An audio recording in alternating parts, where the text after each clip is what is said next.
I think leave's granted, Dr. Mack. Thank you. Mr Deputy Speaker, I still regularly teach medical students, and I can assure the House that whenever I do teach medical students in my electorate in South West Sydney, that the one common theme in every tutorial is what is to become of their future. I have received a letter from one of them, and I'd like to read it into the Hansard. Dear Dr. McDonald, my name is Brian Fernandez. I'm 19 years old, and I write to you deeply concerned about the current internship crisis and broader medical training issues facing the New South Wales health system.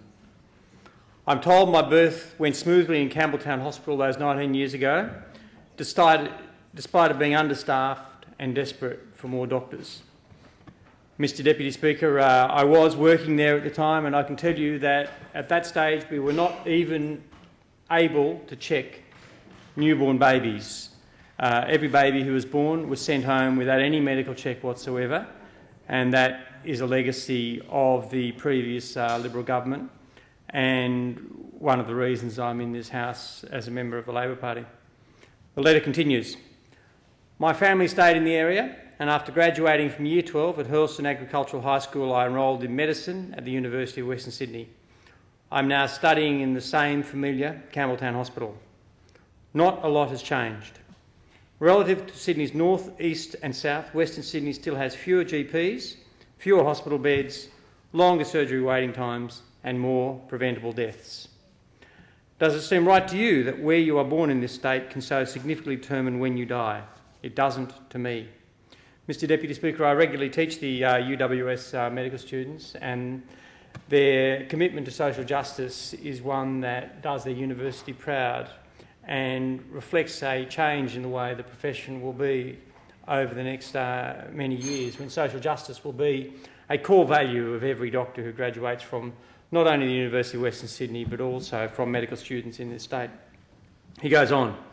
This type of inequality is why my University School of Medicine was opened in 2007.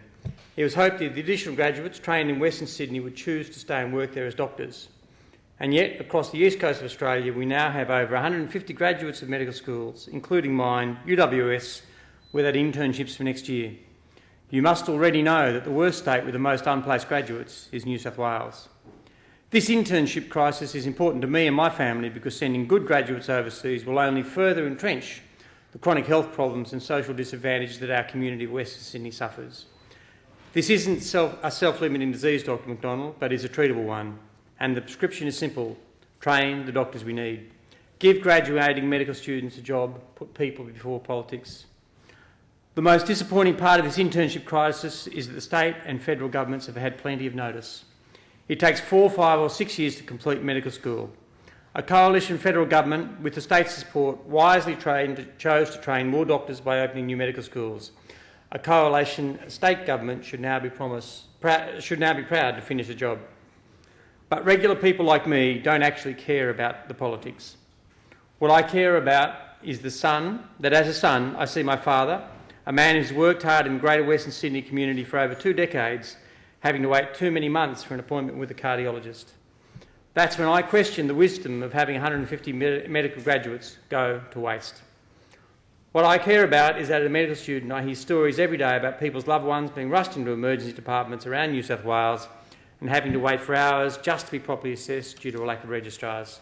That's when I question the wisdom of having 150 medical graduates go to waste. Dr McDonald, there are now over 150 medical graduates who want to be interns, registrars and the researchers of the future. Western Sydney isn't the only community that needs them. That the state and federal governments have failed to plan for these desperately needed young doctors is not only a disappointment, but a very scary prospect for the future. This year it is internships, next year specialist training, and finally a system which will be more crippled than our ageing population it seeks to serve. I urge you to advocate for the planning and investment in all levels of medical training because the Australian public deserves better than the political games being played with their health. Kind regards, Brian Fernandez, UWS, MBBS 2. All members of this House need to be aware this should be an issue above politics. In 1978, when I graduated, was the once-in-a-lifetime opportunity to train enough doctors. Those doctors are now about to retire. We have a once-in-a-generation opportunity to train the doctors for our future, and we should never let this opportunity slip through our fingers. I thank